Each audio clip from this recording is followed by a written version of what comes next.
বিয়ানীবাজার পৌর শহরে vice chairman প্রার্থী সাইদুল ইসলাম মাইক প্রতীকের গণসংযোগ করেছেন। শনিবার দুপুরে শহরের উত্তর বাজার থেকে তিনি কর্মী সমর্থকদের নিয়ে গণসংযোগ শুরু করেন। শৌখিনতায় নবাবী আভিজাত্যের পাঞ্জাবি নিয়ে নবাব আরুন পাঞ্জাবি এখন বিয়ানীবাজারে। জামান প্লাজা, দ্বিতীয় তলা, বিয়ানীবাজার। পৌর শহরের ব্যবসায়ী সহ সাধারণ মানুষের হাতে মাইক প্রতীকের প্রচারপত্র তুলে ধরে তিনি ভোট চান।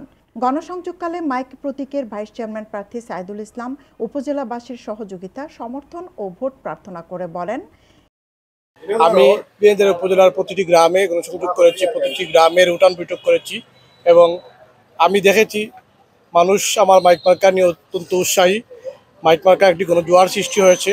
আমি আশা করি আগামী 29 তারিখ জনগণ আমার পক্ষে রায় দিবে, জনগণ মাইকের পক্ষে রায় দিবে এবং জনগণ আমাকে বিপুল ভোটে বিজয়ী করবে এবং আমি সবার সহযোগিতা পাচ্ছি এবং আমি আমার প্রচারণা চালিয়ে যাচ্ছি। আর 2 দিন আমাদের প্রচারণার সময় আছে। আমি এই 2 দিনও প্রতিটি এলাকায় আমি যাওয়ার চেষ্টা করব। আমি উঠান বৈঠক করতেছি, আমি জনসভা করতেছি। আজকে বিয়ানীবাজার পৌর শহরে আমি সবাইকে নিয়ে গণসংযোগ করছি। আমি আশা করি আগামী 29 তারিখ সবাই আমার পক্ষেই রায় দিবে। জনগণ যাকে যোগ্য মনে করবে জনগণ তাকেই দিবে। আমি জনগণের দাঁড়ায় দাঁড়ায় যাচ্ছি এবং জনগণ আমাকে আশ্বস্ত করছে, জনগণ আমার সাথে আছে। আশা করি মাইক মার্কাকে জনগণ বিজয়ী করবে 29 তারিখ। আগামী 29 মে বিয়ানীবাজার উপজেলা পরিষদ নির্বাচনে 8 জন ভাইস চেয়ারম্যান প্রার্থী প্রতিদ্বন্দ্বিতা করছেন। প্রার্থীদের প্রচারণা শেষ হচ্ছে 27 মে মধ্যরাতে। সৈয়দা আঁখি হক, এবিটিভি।